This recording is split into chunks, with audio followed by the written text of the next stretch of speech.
Imagine the story. You have been working a full-time job that requires you to balance college classes and work. The company is worth millions of dollars because of the work you have done. You have been putting in 40 plus hours a week while also still attending classes. When it's time to be paid for your work, your boss tells you that you aren't getting paid at all. This sounds like a crazy scenario, right?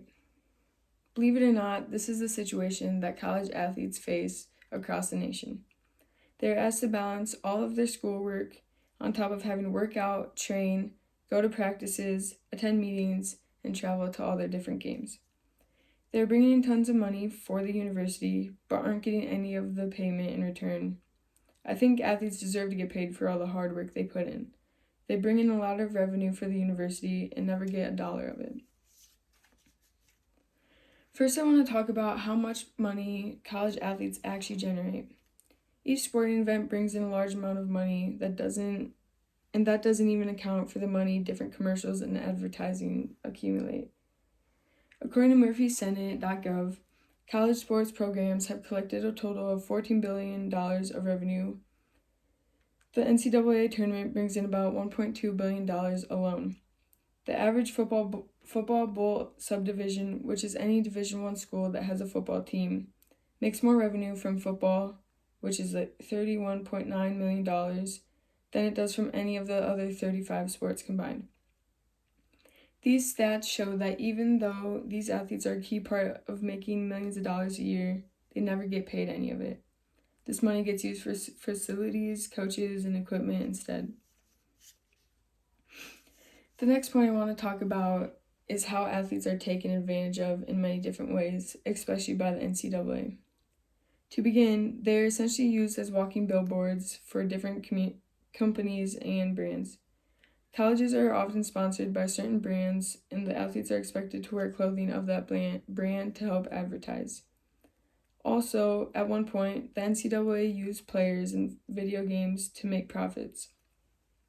According to Roger Groves from Forbes magazine, EA Sports reported $3.8 billion in net revenue and has generated more than $1.3 billion in sales just within the United States.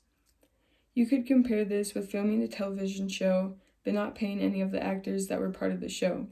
Instead, you are just paying the people behind the camera and the directors. Along with that, the NCAA has a set of rules regarding college athletes making money in different ways. These athletes must agree not to take money for things such as sponsorship deals, celebrity appearances, or contact with professional personnel. If a player accepts money in any form, they can be dismissed from the university they attend. An example of this would be the story of former UCF kicker Donald De La Haye. In 2015, De La Haye enrolled at UCF on an athletic scholarship for football. According to Timothy Rapp from Bleacher Report, while De La Haye was playing football, he also uploaded videos on YouTube in his free time. He ended up gaining hundreds of thousands of subscribers and had the option to make money off of his videos by including ads. He decided to include the ads, and that's when UCF took away De La Haye's scholarship due to the way that he made money on YouTube. The NCAA rules about making money made him ineligible. De La Haye was using his videos to try and inspire others who have a love of football, and he wanted to provide advice to them.